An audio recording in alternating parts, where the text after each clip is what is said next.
Girlfriend আছে কার কার দেখি হাত তোলো। মাশাআল্লাহ, সাহস আছে ওদের, বুকের পাটা আছে। হাত নামা বেটা। এই গার্লফ্রেন্ড বয়ফ্রেন্ডের সাথে আমাদের কোনো সম্পর্ক, আমরা বিয়ে করব। কি করব? বিয়ে করব। চেয়ারম্যান সাহেব বিয়ে করাই দিন এগুলোরে, আপনার দায়িত্বে দিয়ে গেলাম। এই গার্লফ্রেন্ড বয়ফ্রেন্ড এগুলো ইসলামের কালচার নয়। বিয়ের চেয়ে ভালো কাজ পৃথিবীতে হতে পারে।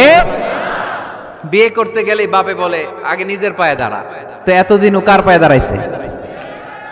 ছেলে মেয়েদেরকে সাহস দেন, ছেলেও পড়বে। ওই যে একজন চিল্লান দিয়ে উঠছে, ওর কমন পড়ছে, কমন পড়ছে। মাশাআল্লাহ।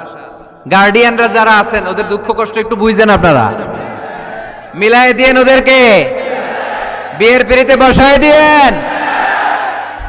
বিয়েতে কল্যাণ, বিয়েতে বরকত। বিয়ের মতো ভালো কাজ হতে পারে না। সব নবীরা বিয়ে করেছেন। আর নিকাহ মিন সুন্নতি, বিয়ে আমার সুন্নাত। ফামান রাগিবা আন সুন্নতি ফালাইসা মিন্নি, যে আমার সুন্নতকে ভালোবাসে না সে আমার উম্মত হতে পারে না। বিয়েটাকে সহজ করে দেন। যেই সমাজে বিয়ে সহজ ওই সমাজে জিনা কঠিন, তাই না? যেই সমাজে জিনা সহজ ওই সমাজে বিয়ে কঠিন। আমাদের সমাজে জিনা করা সহজ, বিয়ে করতে লাগে 10 লাখ, জিনা করতে লাগে 1000। ঠিক কি না? 10 লাখ টাকা ছাড়া বিয়ে করা যায় না। এটা লাগবে, ওইটা লাগবে, এই দাও, ওই দাও, মোহর দাও, বিশাল অঙ্কের মোহর। 10 লক্ষ টাকা ধার্য না করলে মেয়ে দিবে না। এরকম আছে না নাই? না, এগুলো আসলে ইসলামিক কালচার না। ছেলের বাবা মেয়ের বাবা উভয়কে আমি বলি বিয়েটা সহজ করে দেন, সহজ করে দেন। ছেলে পড়াশোনা করুক, সমস্যা নাই, মেয়েও পড়ুক, কিন্তু তারা পবিত্রভাবে তাদের সম্পর্ককে মেনটেন করুক। ঠিক কিনা? তাদের এই যৌবনের তাড়নায় যে পাপের সাথে জড়াবে তার পার্সেন্টেজ গুণা বাবা হিসেবে আপনার কাঁধেও আছে না নাই? এজন্য বাবারা সাবধান, মায়েরা সাবধান, বিয়েটাকে সহজ করেন। এই এলাকার যুব সংঘ যারা আছো, তোমরা একটা ক্যাম্পেইন করবা এই মাহফিলের পরে, টাইমলি ম্যারেজ ক্যাম্পেইন।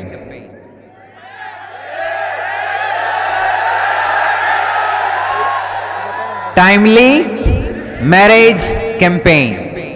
সময় মতো বিয়ে দিতে হবে, দেরি করা যাবে। বাপ মা বুঝে না, একজনকে হুজুর আব্বাই বুঝে না। গার্ডিয়ান যারা আছেন একটু সদয় হন। ওরা যে পাপের সাথে, পাপের রাস্তা যে ওরা চিনে যাচ্ছে, পাপের পথে যে জড়িয়ে যাচ্ছে, আল্লাহর সুপ্রিম কোর্টের কাঠগড়ায় আসামি করে আল্লাহ সেদিন আপনারে দাঁড় করাবে। আল্লাযীনা হুম লিফুরুজিহিম হাফিজুন, দে গার্ড देयर প্রাইভেটস। মুকদ্দামাতুল হারামে হারাম, এট এ গ্ল্যান্স। একটা নারীর দিকে চোখ পড়ে যাওয়া এটা হারাম না, কিন্তু এই চোখ পড়ার কারণে এটা জেনার দিকে নিয়ে যাবে, এজন্য এটাকেও হারাম করেছে কে? মুকদ্দামাতুল হারামে হারাম। এই নজরটা বড় খারাপ। আর নাযার সাহামুন মাসমুমুন মিন সিহামি ইবলিস। এই নজর হচ্ছে শয়তানের বিষ মাখানো তীরের মধ্য থেকে একটা ভয়ঙ্কর তীর। এই তীর দিয়ে শয়তান যুবক আর যুবতীদেরকে কাবু করে ফেলে। আমরা শয়তানের হাতে ধরা দিতে চাই না, আমরা বিয়ের মতো পবিত্র বন্ধনে আবদ্ধ হতে চাই। ঠিক কি না?